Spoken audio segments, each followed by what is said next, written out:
반갑습니다. 드림코르스의 이명길입니다. 한 주간이 또 지났습니다. 왜 이렇게 시간들이 빨리 가는지 모르겠어요. 오늘은 3월 10일 오후 한 7시가 좀 넘어가고 있습니다. 월요일이니까 또 월요병 직장인들은 또 있죠. 좀 힘든 날이 될 수도 있는데 잘 또 이번 주간 한 주간도 잘 또 생활하시기 바랍니다.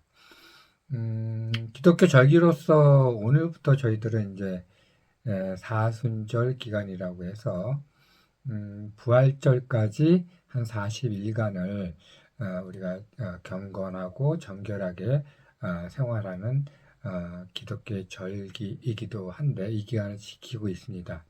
그래서 저희 교회도 오늘부터 1일차로 우리 모든 성도에게 또 묵상의 말씀을 다 전파하고 또 뜰 모임을 통해서 서로 나누고 기도하고 또 말씀을 또 읽고 뭐 그러는 시간들을 갖고 있습니다.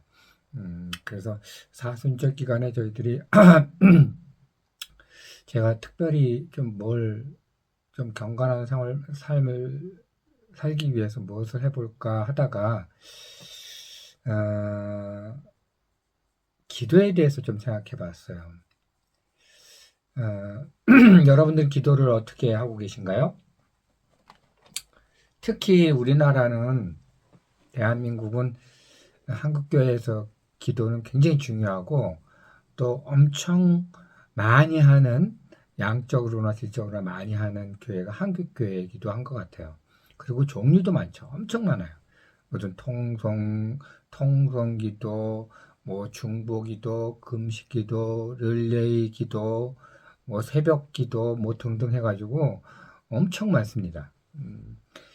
근데 여러분들 통성기도 하게 되면 어떤 분들은 무서워하시는 분들도 있어요. 막 쭈야 하면서 막 큰 소리로 떠들고 막 손들고 막 그러나고 막 방언이 터지고 막 그러면 초신자들은 이게 무언가 할 수도 있고요. 또 오래 믿었던 사람들도 이 통성 기도를 하게 되면 사실은 마음을 다해서 하나님께 이렇게 순결한 마음으로 다가가는 것도 좋은데 또 잘못하면 또 옆 사람이 기도하는 것을 또 듣게 되고 그래서 본인이 기도도 못하게 되고 뭐 그러는 어떤 부작용도 있는 것 같아요. 아무튼 저도 기도를 잘 하고 싶은데 기도 잘 하시는 분들 많잖아요. 말씀을 이용하고 거룩하게 이렇게 잘 하시는 분들이 부럽긴 합니다. 그래서 기도를 어떻게 하는 것이 잘 하는 것일까 하는 것을 요 사순절 기간 동안에 제가 좀 공부도 하고 제가 체험한 것들을 좀 나누고자 합니다.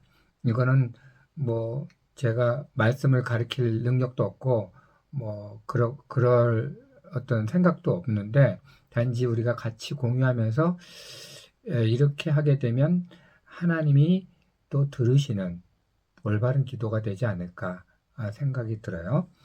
제가 한 10년 전에 교회 모임에서 선교 모임을 좀 하던 중에 각 교회마다 뭐 선교회가 있잖아요.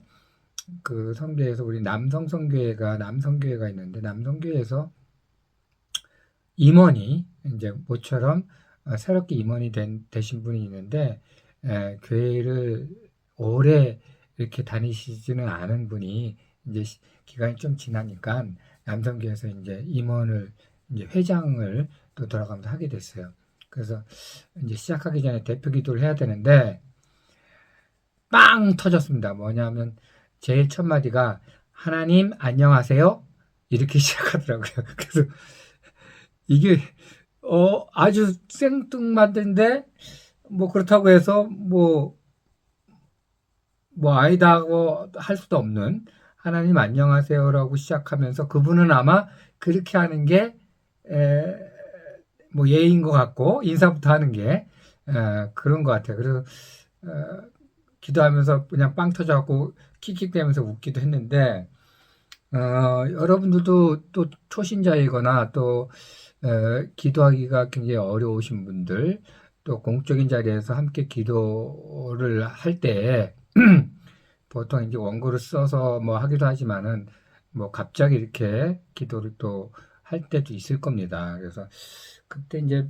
편안하게 잘 하고 싶은데, 그것을 위해서, 한번 오늘서부터 사순절 기간에 한번, 여러분들과 저가 기도를 어떻게 해야 되는지 한번 생각해 볼게요. 오늘 첫 시간으로 성경에 통해서 여러분들이 스타트를 할 수 있게끔 제가 한번 제가 쭉 지내왔던 거를 나열을 해볼게요. 기도는 분명히 우리 찬송가나 성경책 앞에 보면 주기도문이라고 있습니다. 그죠? 이거 이제 처음에 들어가면 초신자들도 이걸 외우게 돼요. 사도신경하고 주기도문. 이 주기도문이 바로 예수님께서 우리에게 가르친 기도입니다. 그죠? 이렇게 기도하라. 그래서 주주주주주 차려요. 하늘에 계신 우리 아버지 이름이 거룩하고 막 주주주 다 외우죠? 눈 감고도 외워요. 그리고 뭐 또 모임이 끝날 때마다 주기도문으로 마치겠습니다 해갖고 그것도 또 주주주주 외우고 끝나요. 그리고 아멘하고 끝나요. 그런데 사실은 제가 이렇게 느껴보니까 그렇게 할 내용이 아니더라고요. 그래서 굉장히 섬뜩했습니다. 그래서 그거 내용을 오늘은 첫 시간에 조금 같이 나눠볼게요. 성경적으로 주님이 가르친 기도는 누가복음 11장 1절에서 4절에 들어있고 또 하나는 마태복음 6장 9절에서 15절 말씀이 비슷한 내용으로 들어있습니다. 근데 누가복음에서는 조금 간략하게 미사여구 없이 이렇게 쓰여져 있는데 누가복음은 아마 예수님께서 평지 설교 말씀 중에 제자들이 세례요한은 자기 제자들에게 기도를 가르쳐 주는데 정확하게 이렇게 돼 있어요. 예수께서 한 곳에서 기도하시고 마치심에 제자 중 하나가 여짜오되 주여 요한이 자기 제자들에게 기도를 가르쳐 준 것 같이 우리에게도 가르쳐 주옵소서. 우리에게도 기도를 가르쳐 주옵소서. 이 질문을 받고 예수님께서 이르시되 기도할 때는 이렇게 기도하라 라고 성경에 누가복음에 들어가 있고 마태복음은 산상수훈 설교 중에 기도는 이렇게 하라 해가지고 있어요. 그런데 마태복음 같은 경우에는 우리가 알고 있는 주기도문의 거의 원문과 거의 비슷하게끔 꾸려져 있습니다. 근데 보통 9절에서 15절까지 6장 그렇게 되는데 그 앞절 보면 5절부터 너희는 이렇게 기도하라는 내용이 있어요. 너희는 기도할 때 외식하는 자와 같이 하지 말라. 이거 보이려고 하지 말라. 그런 내용이 있습니다. 기도 잘하는 사람도 사실 이 시험에 걸릴 수가 있어요. 미사여구를 사용해가지고 뭐 그럴듯하게 한데 외식하는 거, 그 기도대로 살지도 않고 뭐 그러는 분들, 그리고 기도할 때는 골방에 들어가서 하라, 은밀하게 하라. 그 은밀한 기도를 하나님께서 들으신다고 또 말씀을 하고 계세요. 그리고 또 중언부언하지 말아라. 중언부언이라는 것은 한자인데 어떻게 보면 강조하기 위해서 한 말을 다시 또 하는 그런 걸로 쓰여져 있긴 한데 우리들이 보통 중언부언 하는 것은 한 말 또 하고 한 말 또 하고 뭐 이렇게 하는 거를 중언부언이라고 해요. 그래서 기도를 막 하는데 뭐 하나님부터 시작해갖고 나라에 걸쳐서 뭐 역사를 따지고 또 가족을 거치고 또 자녀를 거치고 한 바퀴 돌고 또 교회 목사님 뭐 등등 교회 또 뭐 목회자들 성도 또 뭐 저기 그 아픈 사람들 한 바퀴 쫙 돌고 또 가 글로 또 나라가 어쩌고 저쩌고 이렇게 계속 도는 거 그게 중언부언하는 거예요. 특히 이 권사님들이나 또 기도 많이 한 장로님들이 이 함정에 가끔 빠질 수 있어요. 끝내지를 못하는 거야, 끝내지를. 끝내려고 하면 뭐가 또 툭 튀어나와가지고 하고 싶은 게 있으면 또 하고 막 그러는 분. 그래서 기도를 한 10분, 20분 하시는 분도 계세요. 그래서 이렇게 중언부언하지 말라라는 말씀을 먼저, 예수님이 이렇게 기도하라기 전에 얘기를 하고 계세요. 그래서 저는 그렇게 생각을 했습니다. 그러면 우리에게 기도를 가르쳐 주옵소서 제자들이 예수님에게 한 뜻은 분명히 바리새인들도 기가 막히게 기도를 하고 있고 뭐 등등 하는데 예수님이 기도하는 거는 좀 다르게 느꼈던 것 같아요. 그래서 우리는 어떻게 기도를 해야 되는지 그게 정말 듣고 싶었던 것 같습니다. 그래서 제가 이제 사순절 기간 동안에 이 주기도문이 9문장으로 되어 있습니다. 9문장. 이 하늘에 계신 우리 아버지서부터 시작해서 나라의 마옵시며 뜻이 하늘에서 이루어지는 것 땅에서도 이루어지소서 뭐 이렇게 해가지고 9문장이 있는데 이 9문장의 각각의 의미가 너무 심오한 거를 제가 이 성경을 읽으면서 느끼고 또 회개도 하고 그랬어요. 그래서 그것을 여러분들이 공유를 할 텐데 오늘은 첫 시간으로 우리에게 기도를 가르쳐 주소서 했던 제자들의 심정을 조금 헤아리는 마음으로 과연 기도란 무엇일까? 기도란 무엇일까? 어느 누가 그렇게 얘기를 하더라고요. 하나님의 마음을 기준으로 해서 우리가 조율하는 거. 우리가 악기 같은 거를 조율하면 근음을 쳐놓고 거기에 맞게끔 악기를 조율하잖아요. 피아노도 그렇고 기타도 그렇고 이 근음을 맞춰놓고 도레미파 이렇게 음정이 이렇게 이루어지게 조율하는데 이 기도도 마찬가지인 것 같아요. 하나님의 마음이 뭔지를 우리가 깨달아야 되는데 그 마음을 놓고 우리가 조율해 나가는 과정이 기도가 아닐까 그렇게 생각해요. 그럼 하나님 마음이 무엇인지를 우리가 알아야 되잖아요. 근데 보통 우리가 기도하면 쇼핑해 쇼핑. 그죠? 기도 제목이 쫙 있어. 뭐 해달라는 게. 에? 그래서 막 이거를 해주시고 저거를 해주시고 뭐 등등등등 쇼핑 리스트를 플레이하는 것 같아요. 플레이. 그래서 그리고 나서 예수님의 이름으로 기도합니다. 그리고 아멘하고 가. 자기 얘기 다 했다 이거야. 그러면 이게 하나님께서 들어주시나? 그게 제가 의문이 드는 거예요. 왜냐하면 옛날에 무슨 영화가 있었는데 기억은 안 나요.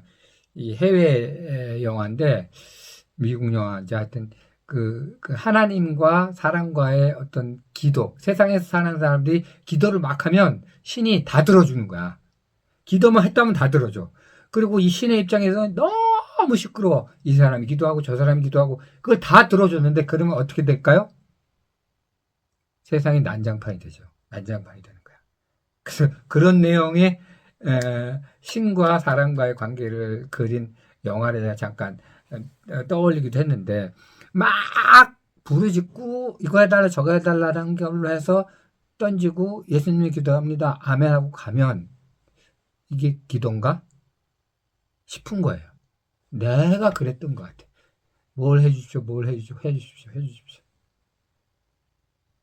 근데 제가 이 성경을 읽으면서 하나님 마음을 조율해 나가는 거에 대해서 먼저 이제 느끼게 되고 여러분들이 보면 시편에 기도할 때 보면 시편에는 탄식시들이 많아요. 탄식시. 막 이게 가슴에 이 응어리를 막 꺼집어내는 거. 거기에 용어가 뭐가 쓰면 도대체 언제까지나일까? 이게 언제까지나일까? 어찌하여? 왜? 나에게만 이렇게 하면서 탄식하는 어떤 기도가 시편에 자주 등장해요. 그렇죠? 결국 이 탄식은 거꾸로 조금만 기다리면 처음에 첫사랑 하나님과 만나서 처음에 은혜를 나누었던 그 첫사랑을 기억시키기 위한 어떤 기간이 존재하게 됩니다. 저도 그렇게 생각해요. 왜 나한테만 이런 고난을 주셔? 막 하면서 어렵게 되면 막 원망도 하잖아요. 근데 가만히 따져보면 하나님이 은혜가 초장에 제가 느꼈던 첫사랑을 가만히 있으면 느껴지는 거예요. 그래서 기도는 문제 해결하는 게 아니라 문제가 해소된다고들 그러더라고요. 해소. 그게 응답이 됐든 응답이 되지 않든. 그래서 기도의 3요소는 또 누가 어떻게 그렇게 얘기해요. 첫 번째 아뢰는 거. 하나님, 아버지 해가지고 일단 나의 처지를 싹 아래요. 하나님의 어떤 마음을 읽어가면서.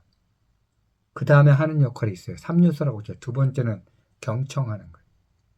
그냥 가는 게 아니라 아래고 나서 하나님의 대답하는 거를 들어야 되잖아요.